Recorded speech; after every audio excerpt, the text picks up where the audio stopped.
여러분 안녕하세요. 반갑습니다. 일주일 동안 다들 행복하셨는지요? 비욘드 영상 칼럼 홍해걸입니다.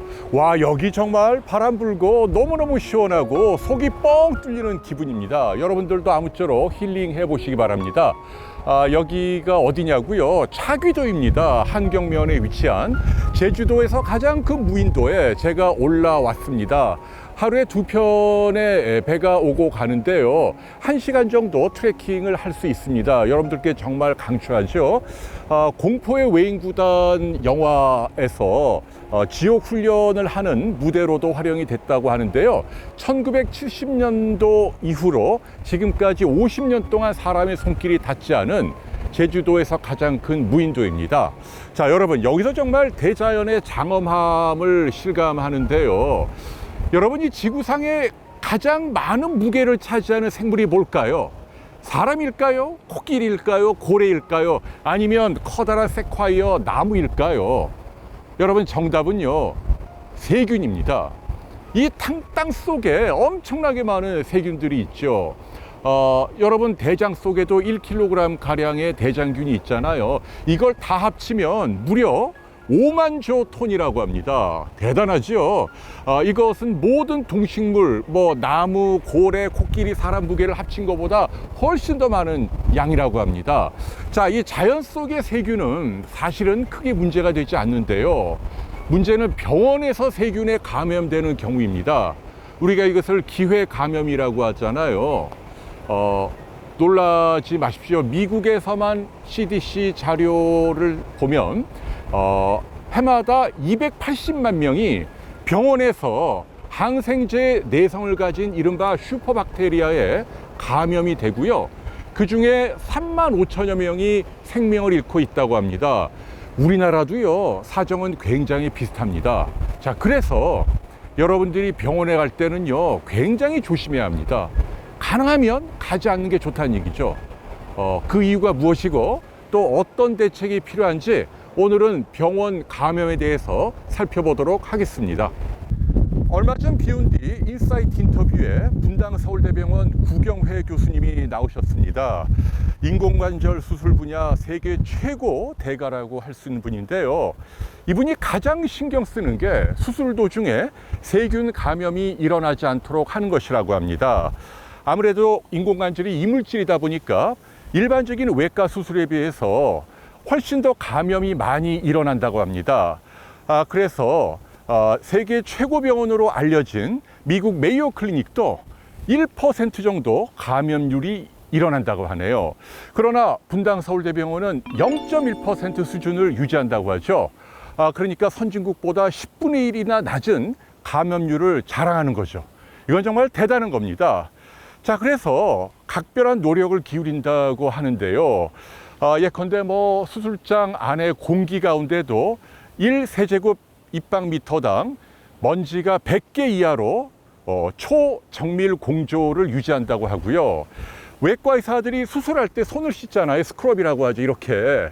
자, 포비돈이나 알코올로 닦고 장갑을 끼는데 이게 충분히 마를 때까지 최소한 40초 이상 기다렸다 낀다고 하는 거죠.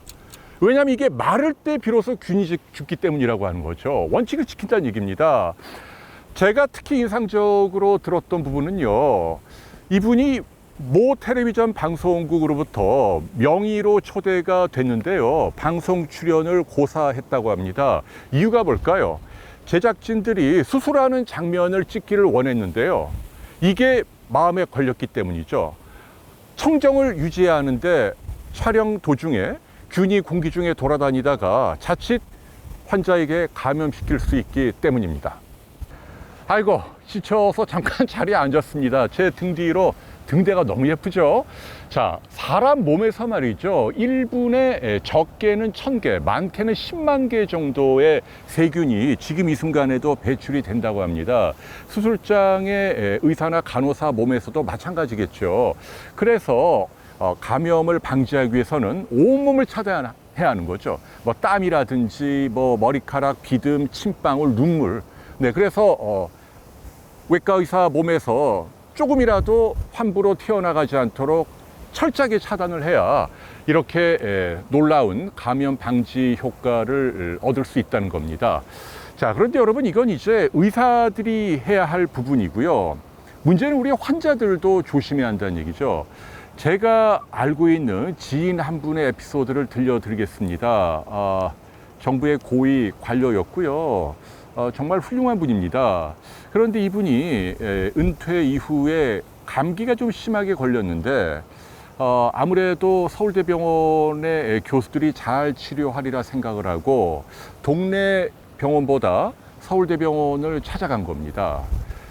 그런데 거기에서 감기를 치료하다가 이상하게 증세가 좋아지지 않고 계속 기침이 나고 열이 오르고 호흡곤란이 생기고 나중에 엑스레이를 찍어보니까 물이 이렇게 차 있었다는 거죠. 폐렴입니다.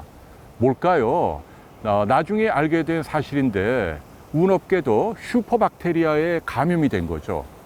여러분도 알다시피 대학병원은요, 슈퍼박테리아의 온상입니다.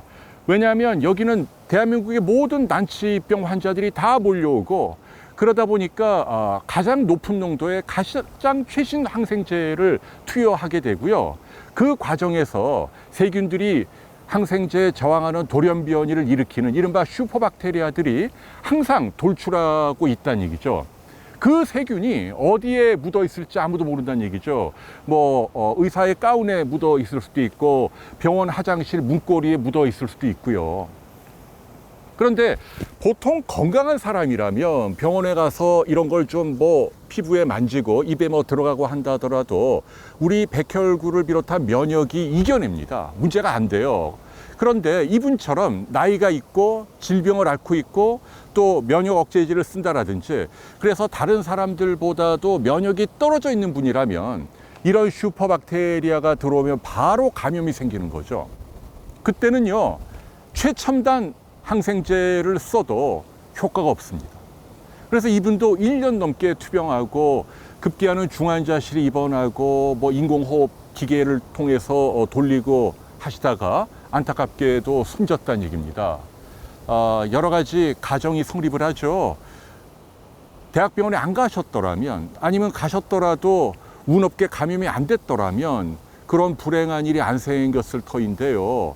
자, 중요한 교훈은 뭐냐면요. 지금 이 순간에도 여러분 병원 가는 것을 상당히 깊이 해야 한다라는 얘기입니다.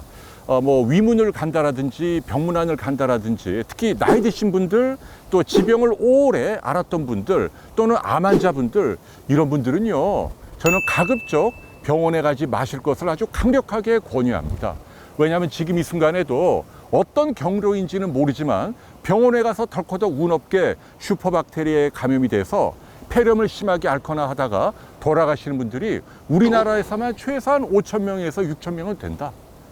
그래서 여러분들 아무쪼록 병원 가는 것을 굉장히 조심해야 한다.